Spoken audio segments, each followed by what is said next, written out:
Tahapan penghitungan suara masih terus berlangsung, namun dari hasil sementara telah terlihat partai-partai yang akan mengisi parlemen.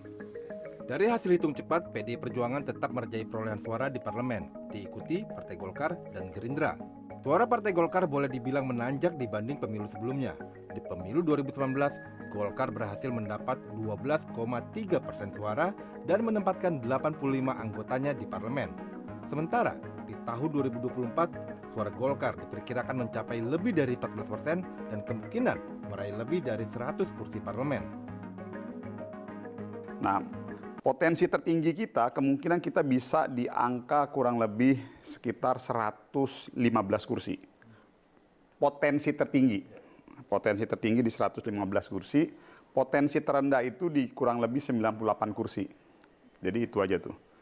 Nah, cuman memang kalau saya lihat sepertinya ya sementara ini kita sudah aman di 102 kursi itu. 102 kursi, jadi bisa plus minus tuh nanti itu.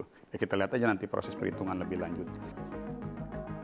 Dengan perolehan kursi yang cukup banyak di parlemen tentu bisa menjadi alat negosiasi untuk menempatkan anggota Golkar di kabinet. Pada kabinet Joko Widodo Ma'ruf Amin, Golkar kebagian jatah 6 menteri. Untuk tahun ini, bisa jadi Golkar akan mendapat jatah lebih banyak dari kabinet sebelumnya. Kabinet itu selalu menjadi tempat untuk bagi-bagi jatah. Dan jatah-jatah itu kemudian selalu dihitung berdasarkan apa yang bisa lu sumbangkan untuk pemerintahan baru. Ya, kalau lu sumbangkan partai dengan kursi berapa gitu di parlemen, itu juga mungkin akan menentukan berapa kursi kabinet yang layak diberikan ke partai itu. Namun demikian, gambaran komposisi kabinet Prabowo Gibran saat ini belum terlihat jelas. Sebabnya, selain belum ada penetapan resmi pemenang Pilpres, posisi menteri merupakan hak prerogatif Presiden.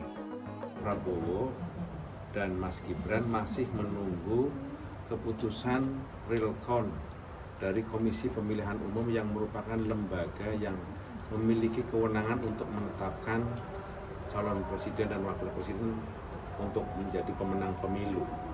Setelah itu saya kira nanti Pak Prabowo baru akan memikirkan yang lain-lain.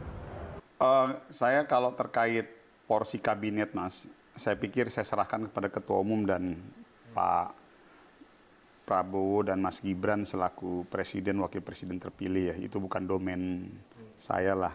Itu kan hak prerogatif beliau-beliau lah. Dalam politik, tawar-menawar posisi menteri biasa terjadi. Namun tetap saja, sebaiknya pemilihan menteri bukan hanya karena latar belakang partai belaka, tetapi juga kompetensi, kemampuan, dan rekam jejak sang calon menteri. Ion Hermawan, WIARI, Jakarta.